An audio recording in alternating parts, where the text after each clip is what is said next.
Hello everybody and welcome to the podcast. Welcome back to the Pat Doherty podcast with me, your host, Pat Doherty. It's a pleasure to be here. I truly appreciate it. Thank you to everybody that listened to last week's episode. I understand that my numbers aren't, astronomical, but it's still way more than I expected, so that's really nice. I do appreciate you appreciating the podcast. And while we're on the subject, if you could subscribe to the YouTube channel, if you could like this video, and if you could jump into the comment section and just have fun in there. Just have fun in the comment section. That's all I want you to do. Maybe tell me your favorite food. Tell me your favorite type of animal. Let's get real, love on the spectrum-y with it, I want you to ask love on the spectrum based questions, because although it seems I've been watching that TV show so much. I love on the spectrum. The show is absolutely monumental. Okay? And what I like about it is that the dating, even though it's really jarring, they ask really stagnant, kind of there's no flow to the conversation. There's no sort of classical music-esque smoothness to the whole thing. It's very punk rock and roll. It's very but what I do like about it is that they ask a lot of questions and they cover a lot of topics, right? So in the comment section, if you're watching on YouTube, I would love you to ask a question the way that they do on Love on the Spectrum, and then answer your own question. But then the question still is there for other people, you know what I mean? Because that's what they do. They'll be like, what's your favorite animal? My favorite animal is, and it's just the best. What's your favorite animal? My favorite animal is a lion and a tiger and a leopard and a this and a da, and then the animals I don't like are da da da da da da da da. It's fantastic. I love it. So do that. If you're on iTunes, if you're on Spotify, make sure you give the podcast a follow as well. Rate and review us as much as you possibly want to as well. When I say us, I mean me. Because it's just going to be me until this podcast makes enough money to develop a team around. Thank you very much. Okay. So what's been going on? What's been happening? What has been going on? I've got to be very honest with you. I'm tired. I'm extraordinarily tired today. I have not been sleeping well last night, and I've not been sleeping well the night before that. And it's purely based on the fact that my girl loves to wriggle around in bed and wake me up. And she can seem to sort of wake up, wriggle around, wake up, and then I'll wake up, and then she, within 5 seconds, can go back to sleep. Whereas I, and the brain that I have, is now awake, and the motors have started to go, and now I'm thinking oh, what the fuck, man, you gotta post another reel someday. Oh, you don't do enough this. Oh, why don't you ever do the gardening? Oh, man, your washing is this. Small things to bigger things as well. Don't get me wrong, bigger qualms start running through the old dome, and now I'm up from 2:30 in the morning to 3:30 in the morning, and that's, if you're not getting your 2:30 in the morning to 3:30 in the morning sleep, you may as well have never gone to sleep that night, I feel like. So I'm very tired, but I've powered through today, and that's good. And I'm here, and I'm recording the podcast, and I'm achieving what I set out to achieve, which is very important. Goal setting. This is what it's all about. If you say you're going to do something, no matter the obstacles in front of you, you go ahead and you get the job done. If you can. As best you can. Maybe I say it like that. So I'm pretty tired. I'm also very happy. I'm also very happy because for a number of different reasons, Sath and myself have a show coming up this Saturday and Sunday for the Sydney Comedy Festival at the Factory Theatre. The show, today is Tuesday the 12th. The first show is Saturday the 17th. The second show is Saturday the 18th. The show is pretty much 90% complete, which is great. And I think from a comedian standpoint, that is monumental. unless you're doing straight stand-up comedy, I think, which is not what our show is. Our show is a variety show. We have, we have a bunch of different things that I don't kind of want to talk about until the show actually comes out. But when you're doing this thing, when you're doing this kind of show, to be 90% ready a week out, that feels good. I kind of want a little bit of chaos in the upcoming times, just to give it energy. That's what I want, And maybe that's just me. Maybe that's just me being like, okay, I have to say something to justify the fact that the show isn't completely ready. And if that's the case, then that's the case. I don't know what to tell you.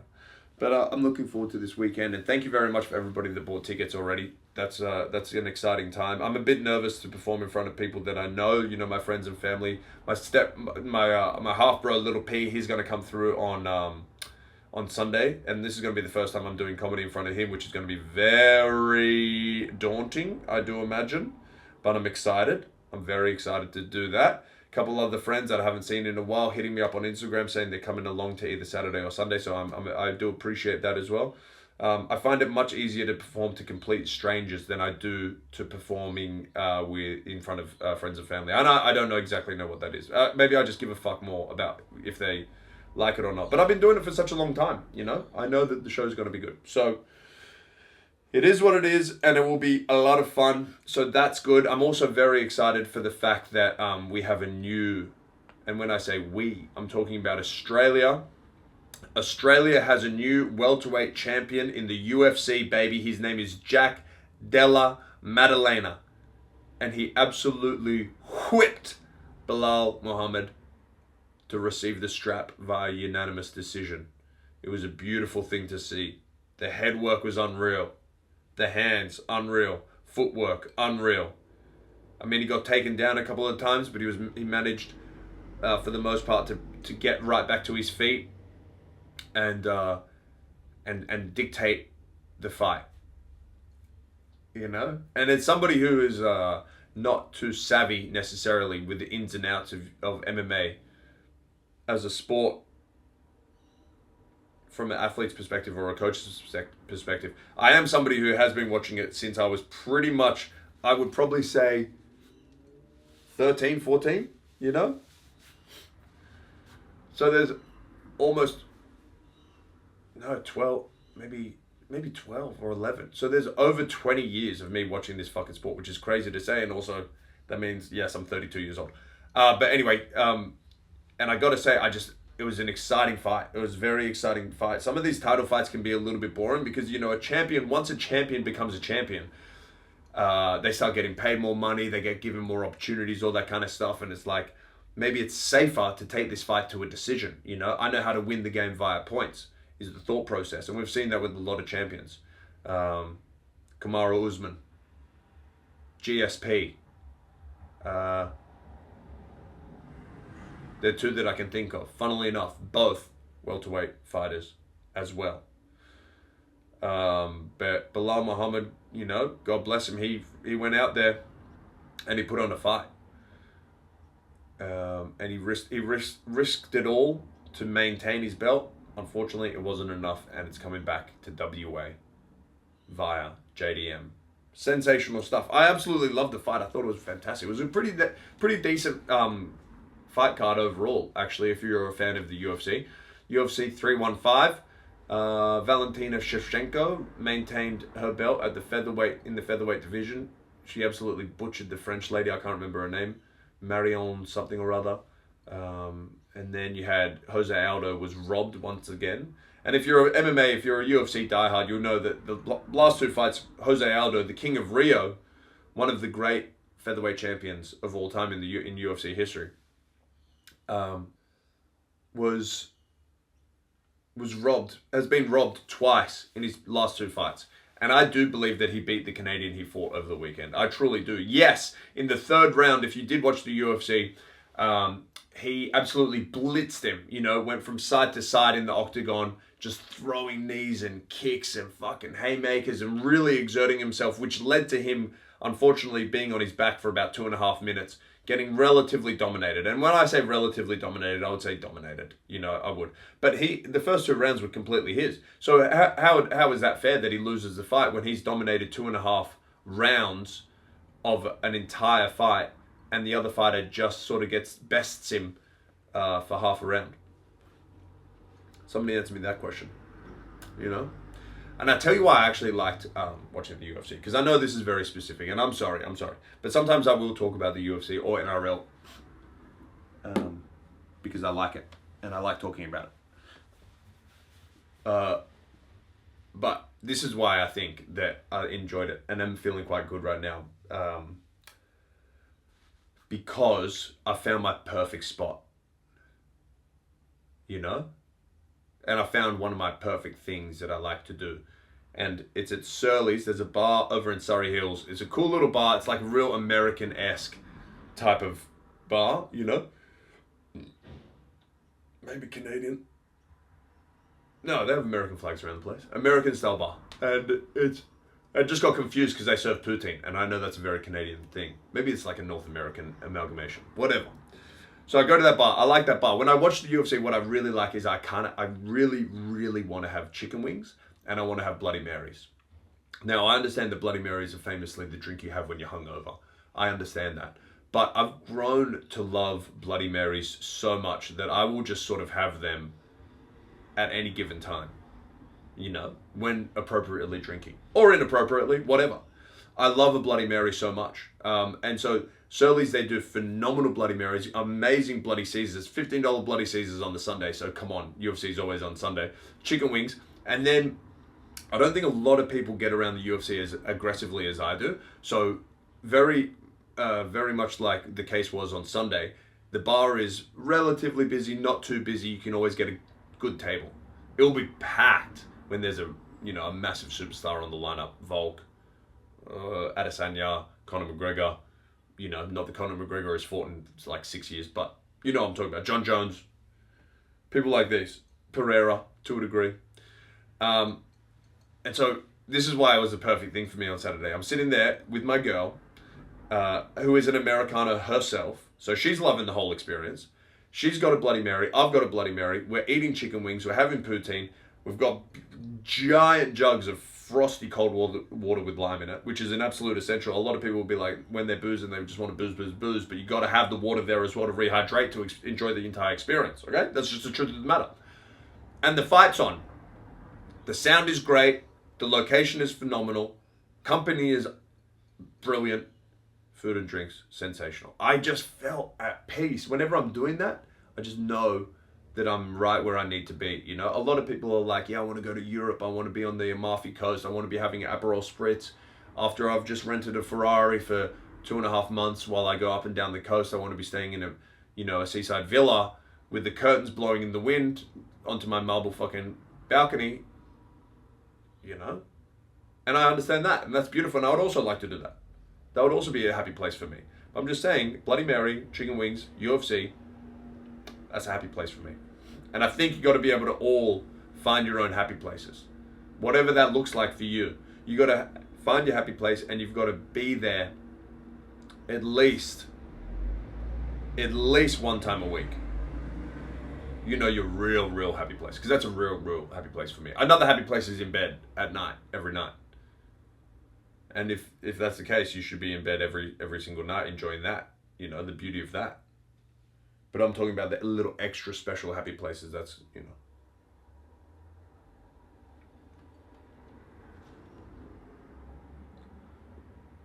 You got to be enjoying that at least once a week, if you can. I gigged on Sunday at the Troc. Great little comedy club run by Artie Gallagher and hosted by Sam Bowden. Every Sunday or every second Sunday at the Troc in Enmore. I gotta say, I love the bartenders there. They're both, every bartender absolutely rocks. They're so charismatic, and the definition of hospitality. Artie themselves is also the same. Very fun little gig. I rode a Lime bike over there. right? I love riding line bikes. I'm not sure if anybody gets around line bikes as much as I do. I know a really funny comedian, Ray Badger, and he loves riding line bikes, and he has material about it. He talks about being like in the 1% of riding line bikes. I think I would be up there as well. I really get around on a line bike. One of my favorite things to do as well is I couldn't suggest this more, is to get onto a line bike. But it's dangerous. So what I'm going to suggest is I'm going to preface this by saying that I know that it's dangerous.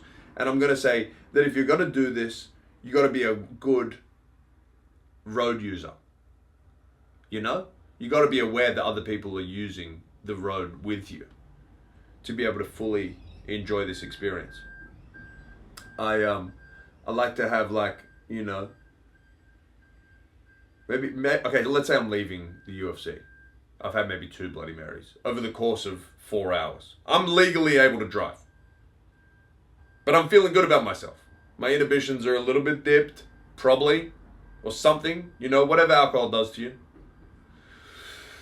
It's got to be a relatively warm Sunday afternoon. Let's say maybe it's like 26 degrees. 26 degrees, sunny, beautiful. So this is summertime, springtime, you know? Or one of those very beautiful winter, autumn days that we do get in Sydney, where for some reason it's just a perfect, you know, spring or summer day in the middle of winter. I don't know why this happens, but like you get probably 4 or 5 of them a year. And you're just like, holy shit. This is why I live in Australia. This is why I live in Sydney. Because it's, you know, it's the middle of July and it's just been raining for 2.5 weeks. I've got frostbite on the majority of my toes, but here we are. It's Sunday and it's been sunny all day, and I can basically go for a swim in the morning, watch the UFC during the day, and ride a line bike home. Okay, so what do you want to be doing? That's the weather that you're kind of looking for. But, you know, you can't control that. That's the perfect weather, but you can't control that.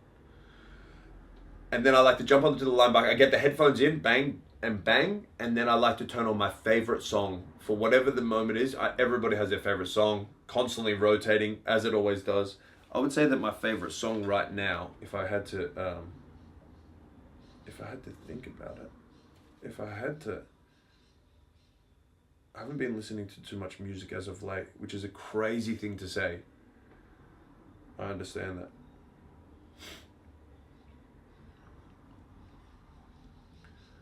Oh, okay.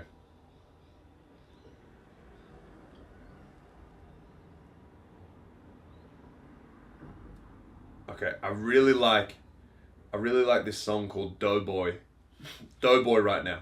And it's like kind of pretty aggressive rap, you know? I'm just going through some stuff right now.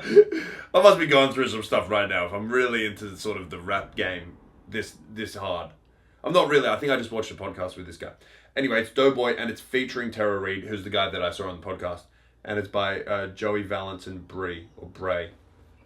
Anyway, so let's say, for example, that's my favorite song, which it is right now. You put your favorite song in, and then you just coast. You just kind of start cruising home. Music just blaring in your ears. You're aware of what's going on because you're a conscientious road user, you know, and you're not putting anybody at risk. And you got your helmet on and shit like that, and you're in the bike lane, whatever the fuck. I mean, like, whatever the fuck, you know what I mean? But, like, for the sake of not coming across as a massive cunt, I'll say it, but, like, you know what I mean?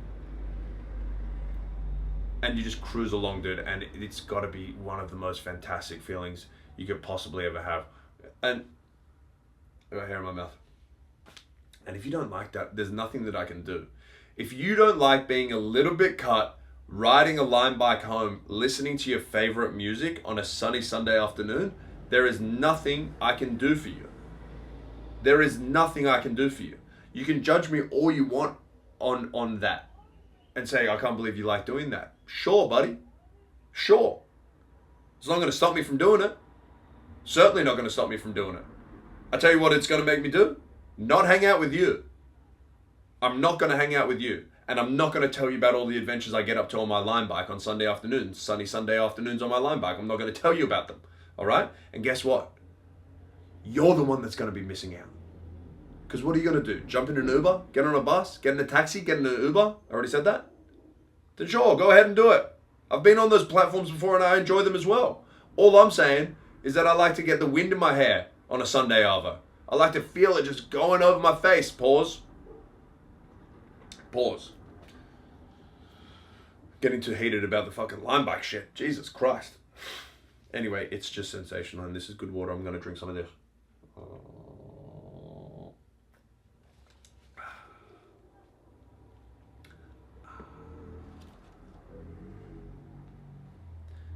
It was funny watching the UFC. I'm going to talk about it again.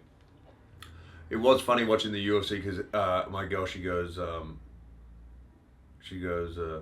why do they have advertisements? She goes, why do they have advertisements in the octagon? And I was like, I don't know, because I've never really thought about it. They've always just been there, you know? And sometimes I look at them and pay attention to them and think like, oh, that's stupid that like they got Jose Cuervo on each pole, you know? I wonder how much a poll cost. Like when this podcast takes off, I will fucking get some advertising in a UFC octagon. I swear to God I will. But I need to know how much one poll costs, because that's pretty much the budget that I'm willing to spend on it. Until I get a team, unless we start making millions of dollars on this thing. If we start making millions of dollars on this podcast, I'm right in the middle of the octagon. It's going to say the Pat Doherty podcast. Anyway, but this is why it brings me to my point of why she brings it up. I was like, I don't really know why they have the advertising on the octagon, and she's like, it's not really effective. And I was like, I guess it kind of is. I guess it kind of isn't. I've never really thought about it, nor purchased anything because of it. So let's say that it's not. But I noticed that it's there, so let's say that it is. And she goes, well, all that's happening today is like blood is getting spattered up. Blood is getting spattered all over the advertisers. And it's not really making me want to purchase their stuff. And then she goes like blood just splatters all over this Coors Light sign. And she goes, oh yeah, I forgot. I should probably go get a Coors. And I'm like, okay, that's true. That's really funny. You know what I mean? It's just like somebody's teeth just getting knocked over like an Invisalign advertisement on the canvas. And then all of a sudden, me as the viewer, I'm just going, you know what? I should probably get these things straightened out. Thanks, UFC. You know? It's just somebody's leg gets snapped on top of an Ancestry.com sign on the middle of the pole or whatever. You're like, wow, I would like to know my ancestry. I would like to know where I've come from. That bone is sticking out of your shin. That was funny. It was good stuff. It's a new romance. And I'm very excited about it. Americans, man. Funny.